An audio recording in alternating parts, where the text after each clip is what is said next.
ছোট হাতের Y letter আমরা দেখতে পাচ্ছি। দেখি তো এই ওয়াই লেটার থেকে কি আঁকা যায়। একটু ভাঁজ করে গোল করে উপর দিকে আবার তুলে এটার সাথে মিলে দিব। এবার আমরা কি করব, উপর দিকে একটা দাগ যাবে এবং একটি পাপড়ি হবে। আবার দেখুন একটু ভাঁজ হয়ে দাগ নামবে, এটা একটু ভাঁজ হয়ে এটার সাথে মিলবে। এটা হচ্ছে গোলাপ ফুলের পাপড়ি। এই দুই পাপড়ির মাঝে আমরা আরও একটি পাপড়ি আঁকবো। একটু অন্য রকম হতে পারে, আপনাদের কোনো সমস্যা নেই, সাহস রাখবেন।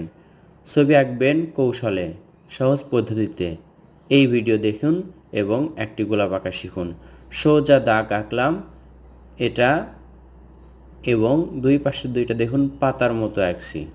এবার আমরা পাতা আঁকবো। একটা দাগ দিলাম, এই দাগটা ডাবল করলাম, উপর দিকে চোকা হবে। আমরা গোলাপের পাতা আঁকছি খুব ইজিলি। আস্তে আস্তে আপনাদেরকে ড্রয়িং দেখাচ্ছি। 4B পেন্সিল দিয়ে ড্রয়িং করছি। ড্রয়িংয়ের জন্য 2B 4B 6B এগুলো ভালো। কেমন লাগলো এই ছোট্ট সুন্দর ড্রয়িংটি কমেন্ট করে জানিয়ে দিন। ভালো লাগলে লাইক করুন, শেয়ার করুন অন্যদের মাঝেও।